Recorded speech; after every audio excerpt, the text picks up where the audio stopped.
So for FRQ number 2, part A, it asks us to find the particle speed at x equals 2 meters. So what we have right here is an FX graph. And then, so we know that an FX graph, when we integrate it, we get work. So integration is just the same as looking at as the area under the curve or the line that is made by the graph. So what I'm going to do right now is I'm just going to put numbers in the boxes right here to indicate and let me know how much is in each box. And then this is how much work as it's traversing through each of the intervals of distance. So there's going to be -5, -5, -5. It's going to be -2.5. And now since it's positive, positive 2.5. 5, 5, 5, and so on, so on, so on, right? Okay, so find the particle speed at x equals 2 meters. We have an initial speed of 6 meters. So what I'm gonna do right now is I'm just gonna figure out work, which is gonna be the integration of from 0 to 2 of f of x dx is gonna be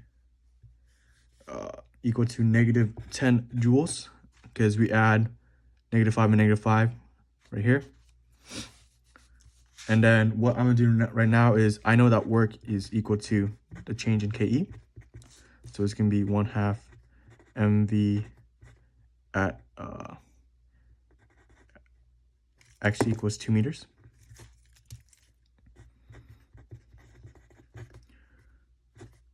Squared minus 1/2 mv x equals 0 meters squared. So we know that's -10 joules.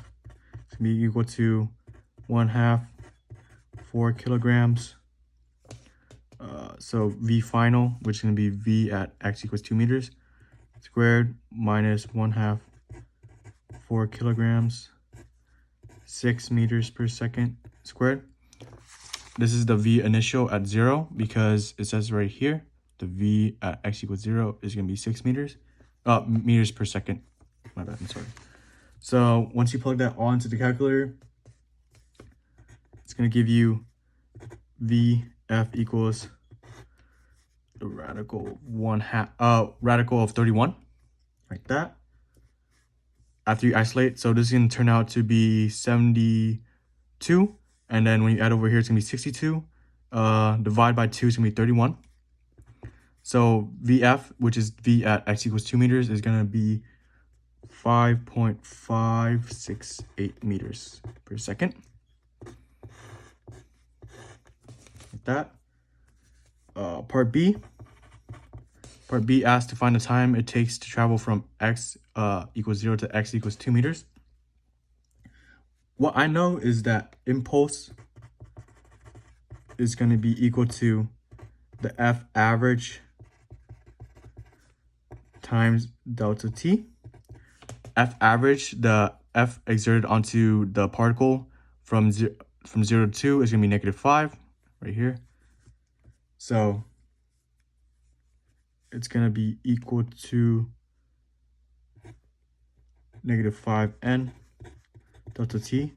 And then impulse also equals to mv final minus mv initial. So 5n change in time is going to be equal to mvf minus vi, which is going to be equal to 4 kilograms times 5.568 meters per second minus 6 meters per second. And then when you isolate everything, your change in t, which is the time it took to travel from 0 to 2 meters, is going to be equal to 0.346 seconds. That. Part C is to find the impulse experienced by the particle between 2 meters to 4 meters. So what I'm going to do right now is going to figure out work. So I know that work from 2 to 4,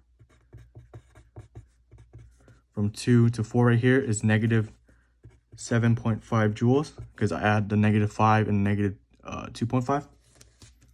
And then, so what I'm gonna do right now is I also remember that changing KE is gonna be equal to work. So 1/2 m v at x equals 4 meters squared minus 1/2 m v at x equals 2 meters squared is going to be equal to negative 7.5 joules. So that's 1/2 4 kilograms. We know that at x equals 4,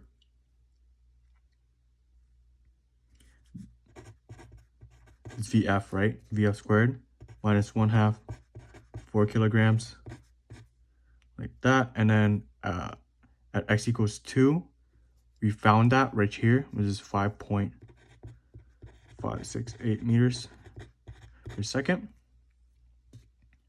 So what we're gonna do, it's gonna be squared, I'm sorry. So what we're gonna do now is gonna isolate for VF right here, which is gonna be V at 4 meters. So VF is gonna be equal to 54.5 over 2. The radical of 54.5 over 2 is gonna be equal to 5.220 meters per second. Because ultimately this is gonna turn into 2VF squared minus 62 equals negative 7.5, and then you just add it and divide by 2 and just isolate for VF.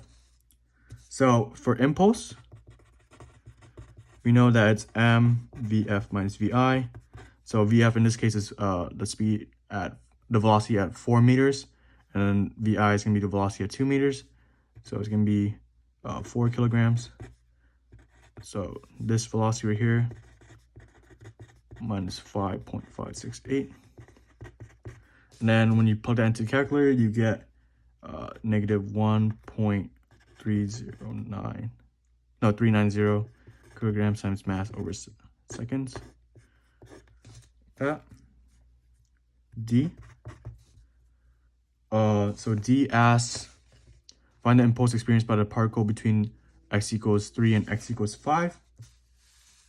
So what I'm gonna do right now is integrate again. So from 3 to 5. And I look at it right here.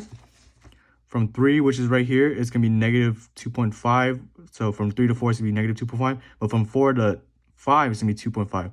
So when I add these together, they cancel out. So work is gonna be 0. So since that I know work is 0, and I know that work is gonna be equal to the change in KE, I know that 1/2 minus VF squared minus 1/2 MVF squared minus 1/2 MVI squared is gonna be 0.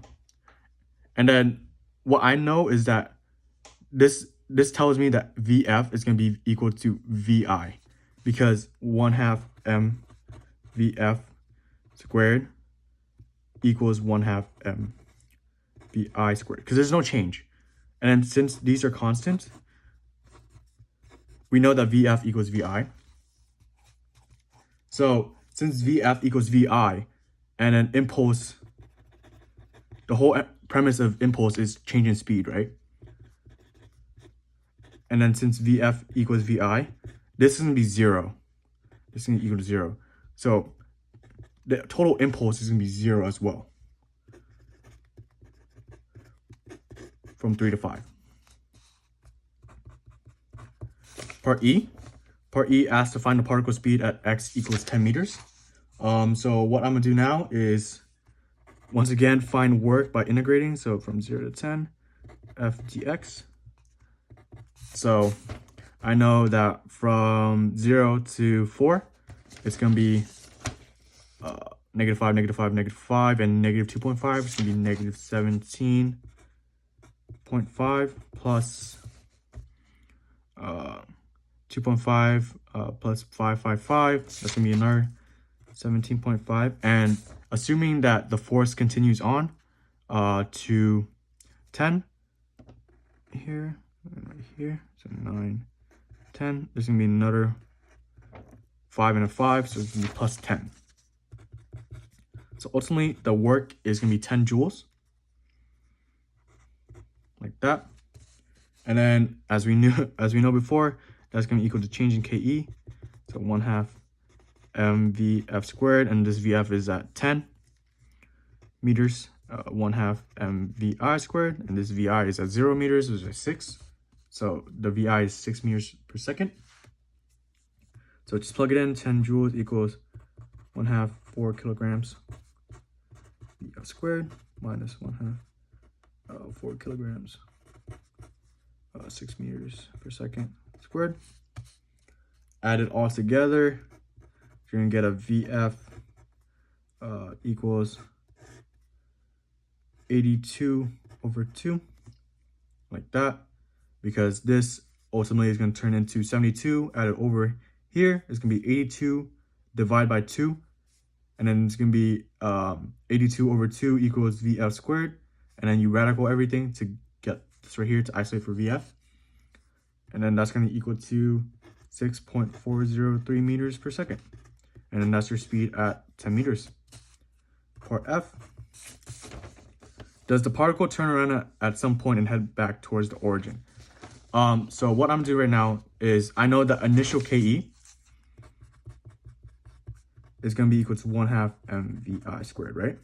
So 1/2 4 kilograms 6 meters per second squared. This is going to equal to 72 joules.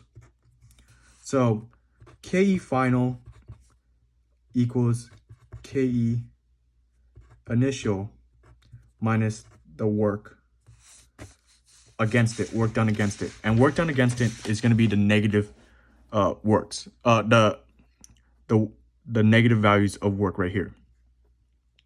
Because these are opposing the motion of the particle. So to know that the particle turn around at some point, we have to know that the V is going to be negative at some point. And then the only times that there is something opposing the particle's motion is from 0 to 4 meters. So what I'm going to look at is how much energy is opposing the particle from 0 to 4 meters in total. So how much work is done against it. And then I know that from 0 to 4 that 17.5 joules is done against it.